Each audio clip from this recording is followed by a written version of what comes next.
Hello दोस्तों, मैं आज लोगों को बताऊंगा कि ट्रायल बैलेंस या तलपट कैसे बनता है, क्यों बनाते हैं और इसकी क्या क्या खामियां हैं।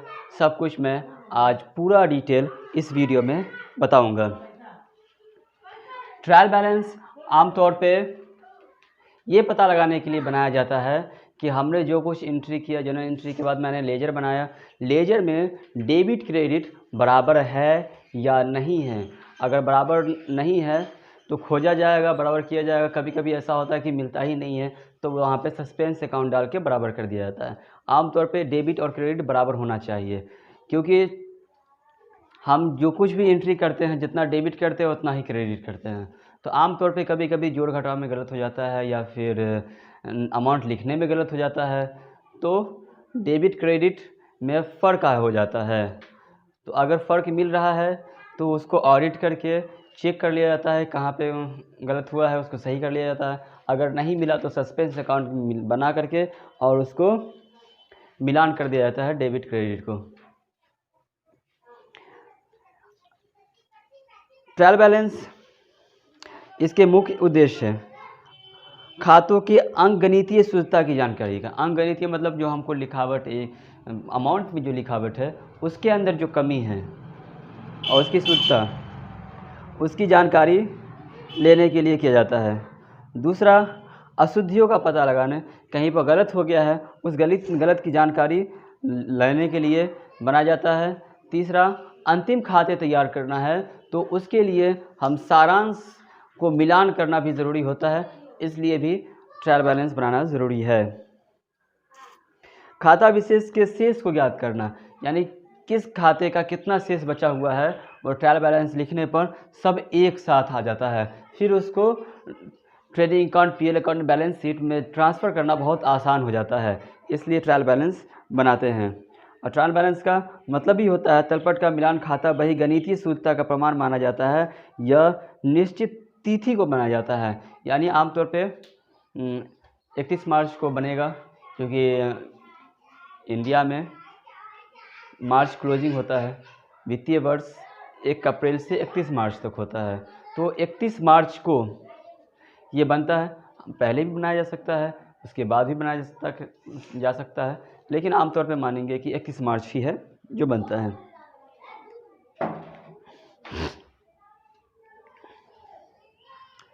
अब इसका रूल क्या है, अगर हम ट्रायल बैलेंस बनाएंगे तो कैसे फॉर्मेट। सबसे पहले ट्रायल बैलेंस का होता है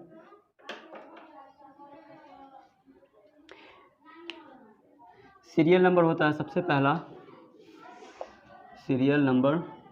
उसके बाद name of account, name of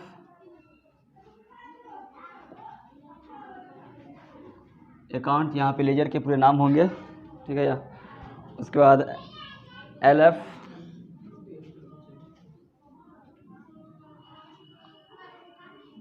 उसके बाद अमाउंट DR और अमाउंट CR होगा। ये फॉर्मेट हुआ।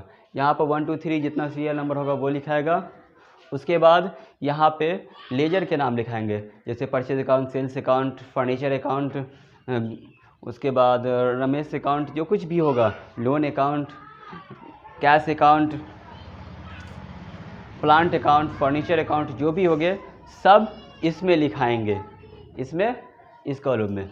और इस कॉलम में लेजर नंबर होता है, लेजर फॉर योर नंबर, मतलब कि हम जब ये जहाँ से लाए हैं, परचेज अकाउंट है तो वो कितने पेज नंबर में कहाँ है तो वो यहाँ लिखाएगा। उसके बाद इसमें DR बैलेंस में CR बैलेंस, कुछ ऐसे होते हैं आमतौर पे तो ये पता चल ही जाएगा कि बैलेंस DR है या CR है। जब हम उसका शेष देखेंगे तब, क्योंकि जब ये बनता है, लेजर बनता है तो लेजर का शेष निकलता है। क्या निकलता है? शेष निकलता है। तो वहाँ DR साइड में निकला या CR साइड में निकला है तो वहाँ से तो पता चल ही जाएगा। अगर वहाँ से नहीं भी दिया हो तो हमको ये समझना होगा कि कौन DR होता है, कौन CR होता है। जैसे कोई भी संपत्ति हो, हमेशा DR होता है, वो DR वाले कॉलम में आएंगे, चाहे वो कैश हो, फर्नीचर हो, प्लांट हो, मशीनरी हो, ये सब हमेशा जितनी भी संपत्ति सब डी आर होता है, इधर आ जाएगा। परचेज भी डी आर होता है, इधर आएगा। जितने भी खर्च हैं वो सब डी आर होता है, वो इसी में आ जाएगा। जितना भी इनकम है वो सब सी आर होता है, सेल्स भी सी आर होता है। या भी जो भी ये लाइबिलिटी है, दायित्व है, वो सब सी आर होता है। लोन अगर दिए हैं तो वो मेरा संपत्ति होगी, लोन अगर लिए हैं तो वो लिया हुआ लोन इधर आएगा, डेटर्स इधर आएगा, क्रेडिटर्स इधर आएगा। तो इस बात से पूरा पता चल जाएगा कौन डी आर होता है, कौन सी आर होता है। दूसरी बात है, इस बात को पहचानना भी ज़रूरी है, कौन संपत्ति है, कौन खर्च है, कौन इनकम है, कौन लाइबिलिटीज़ है। ये सब अगर पहचान गए तो रूल, जो गोल्डन रूल है, उसी रूल पे बनेगा। ये भी गोल्डन रूल पे ही सारा क्वेश्चन बनता है, कुछ नई चीज़ इसमें नहीं है।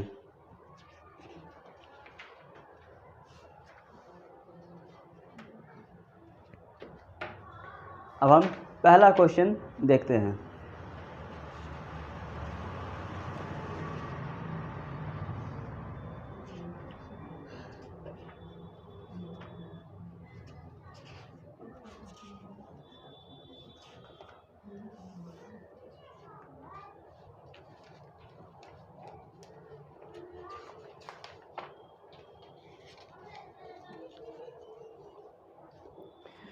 खातावही से तलपट बनाना।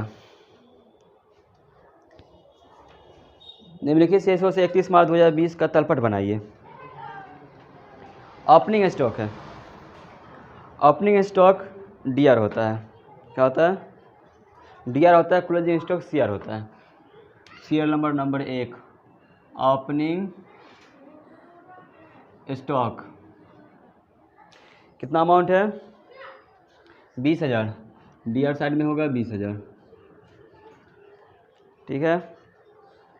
उसके बाद परचेज है, परचेज भी डी आर होता है। नंबर 2 परचेज डी आर होता है, अमाउंट है 85,000।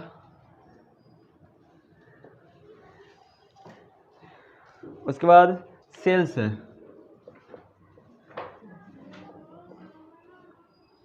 सेल्स 1 लाख है, सी आर होता है, ठीक है। सेल्स हो गया। परचेज रिटर्न है, परचेज रिटर्न उल्टा होता है, सी आर होता है।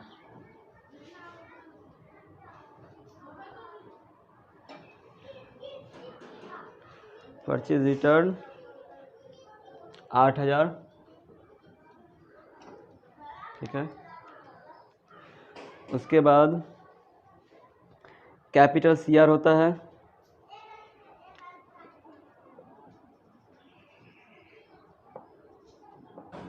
Capital account, capital 60,000 C R में लिखेंगे। कैपिटल बाद सैलरी है, खर्च,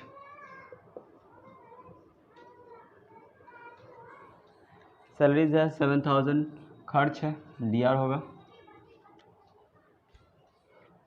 कमीशन रिसीव हुआ, सी आर होगा।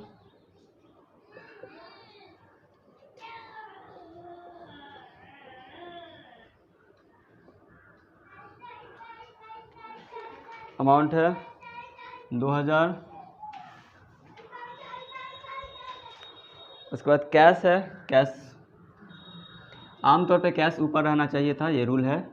जिसको हम आमतौर पे क्या होता है कि कुछ राइटर्स बनाते हैं तो बताते हैं कि जिसको हम कैश में जितना जल्दी तब्दील कर सके वो ऊपर रहना चाहिए, और जिसको कैश को हम जितना देरी से तब्दील कर सके वो ट्रायल बैलेंस में नीचे होना चाहिए। तो ये रूल है, अगर नहीं भी करते तब भी कोई बात नहीं है।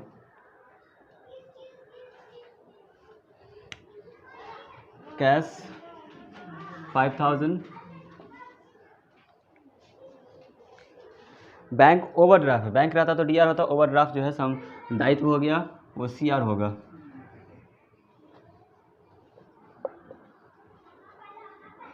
बैंक ओवरड्राफ्ट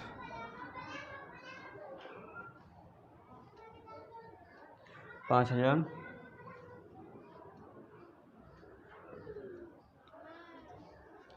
मशीनरी संपत्ति है, डी आर होगा।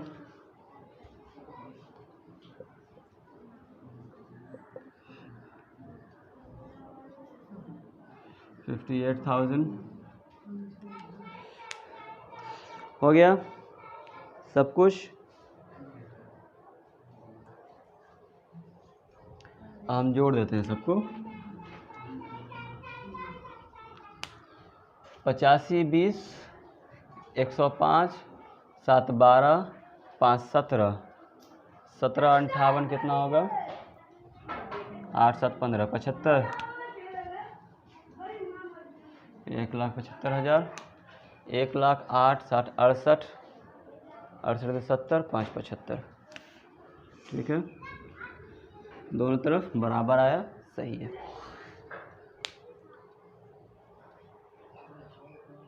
अगला क्वेश्चन देखते हैं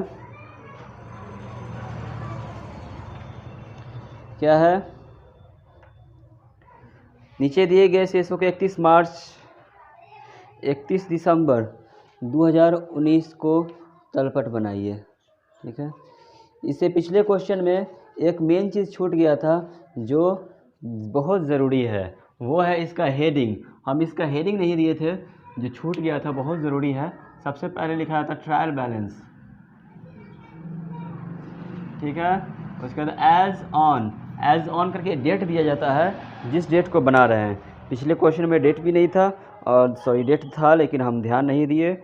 इस क्वेश्चन में डेट दे करके सही से बनाना है। 31 दिसंबर 2019 है।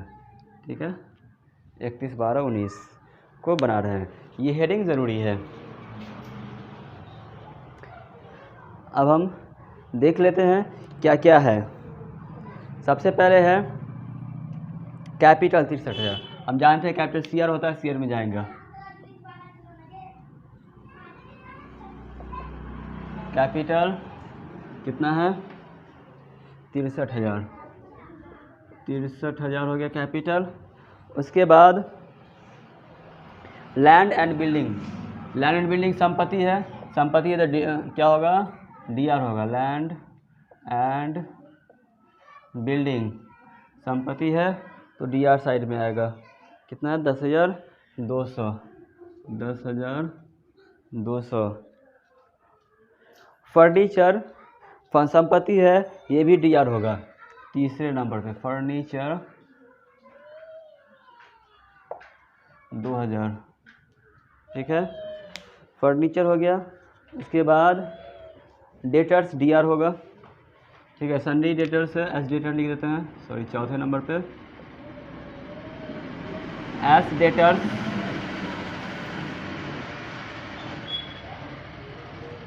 40,000।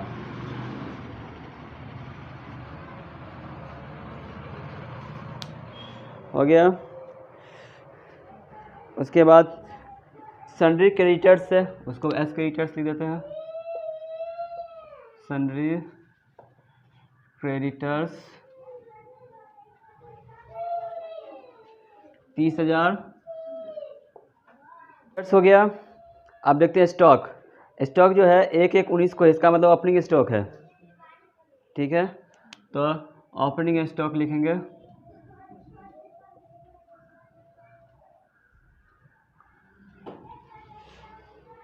अमाउंट है 10,000।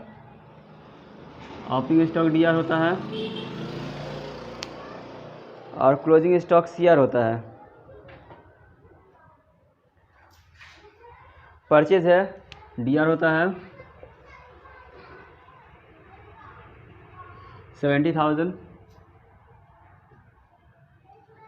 उसके बाद सेल्स है, सी आर होता है 1,02,000, सॉरी 1,05,000।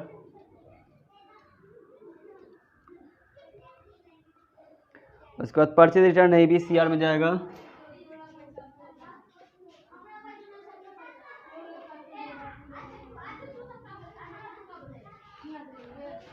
परचेज रिटर्न 700 है। ठीक है, उसके बाद सेल्स रिटर्न है, ये डीआर होगा।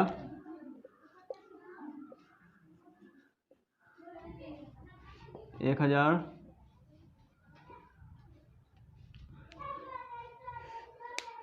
उसके बाद एडवर्टीजमेंट एक्सपेंस है, खर्च है, ये भी डीआर होगा।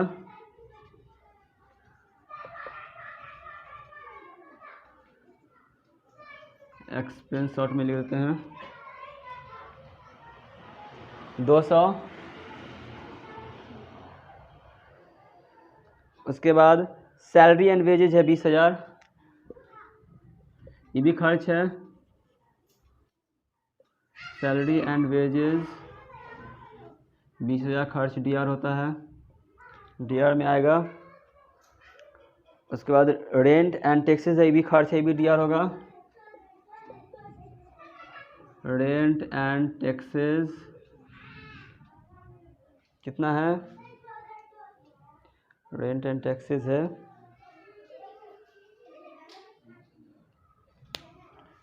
सैलरी एंड वेजेस, उसके बाद रेंट एंड टैक्सेस 1000 है।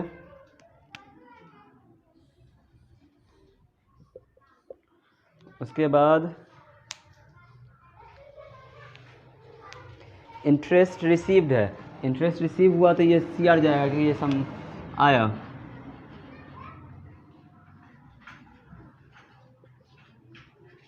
Interest RECIVD received, interest receive 200 CR side में जाएगा, ठीक है। उसके बाद कैश इन हैंड है 1000, कैश इन हैंड 1000, संपत्ति इधर आता है। अगला है प्लांट एंड मशीनरी, ये भी संपत्ति है, डीआर साइड होगा। Plant and machinery 25,000। Motor car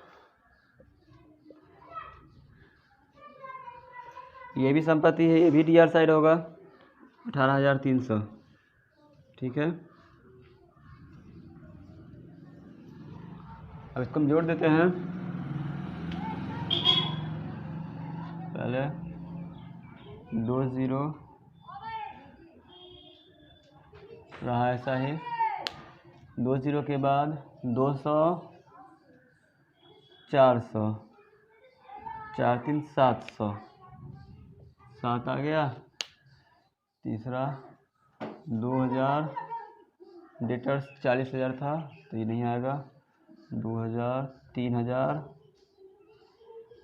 4000 5000 5 5 10,000 10 8 18,000, 18 के 8 हो गया, हासिल 1 1 1 2 4 2 6 7 7 14 14 2 16 2 18 19 1,98,700 आया इसमें। इसमें देखते हैं 7 2 900 हुआ और